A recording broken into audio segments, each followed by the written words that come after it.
Thank you, Dorothy. And as Dorothy mentioned, obviously, yes, I do represent 3D Systems and work directly for D3 Technologies. So my role is actually to work with various industries, and that includes medical, certainly, which we, of course, spoke with various groups today, but it also involves other industries as well, such as educational, such as manufacturing, architectural firms, and certainly there's other aspects as well in terms of 3D printing. The nice thing about 3D Systems, 3D Solutions is it's really all about me going in and really talking to that group, whatever that group might be, and trying to determine what the right application is for them. Because with 3D printing, there's not just one type of technology. It varies. There are various types of technologies, and some of those technologies are applicable for certain applications and some are not. So obviously, where do you see 3D printing today? Well, obviously it's all over the place, but one area that you really find 3D printers very valuable is, number one, for creating communication parts, being able to communicate, and this is something we talked about today, being able to communicate, say, to the medical staff, to show them possibly even a patient, showing them maybe what could be a situation that they're working on now, whether it's heart related, whether it's something else related, to be able to show them exactly what that situation could be. So from a communication standpoint, in many cases 3D printing is also used for testing. And so when I say testing, as an example, in the manufacturing world, there are companies such as valve companies, and a lot of times what they'll want to do is they'll want to, of course, design their part, but then they'll actually want to go through and test it with fluids running through it to make sure that it's running properly, make sure that it's got the right form fit before they actually go out and start manufacturing that and producing that part, if you will. So that's another aspect of how 3D printing's being accomplished today. Other areas are for tooling.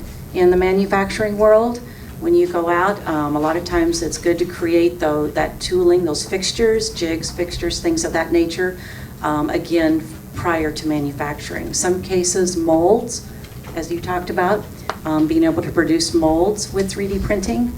And then finally, another aspect of it is really just what I call additive manufacturing, but for digital manufacturing or direct digital manufacturing the parts. So it's an end-use part where people are actually using them for end-use parts, maybe in aerospace. They're actually using some of this technology for being able to produce different sorts of ducts, air ducts and so forth. In some cases, they're also using them for surgical instruments.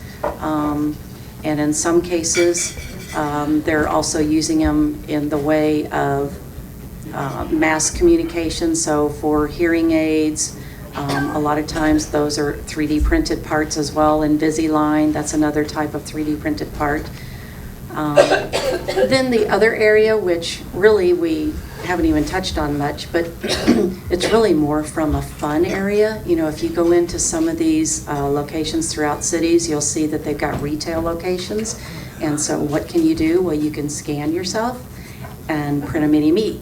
So from a retail standpoint, it's a very fun thing too. There's a lot of applications where people are scanning their face, and I say this young kids because it's kind of think of a Barbie doll or something along that line, where you can scan your face and immediately have your face printed on, I don't know, Star Wars character or Barbie character or whatever it might be. So that's another application where you're really seeing 3D printing come up in the world. One other application is certainly food. Food's another area where 3D printing is starting to take off.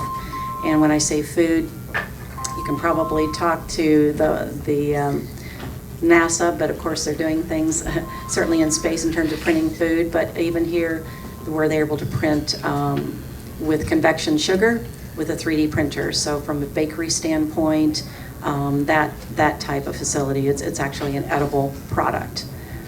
So, like I said, 3D printing is growing immensely.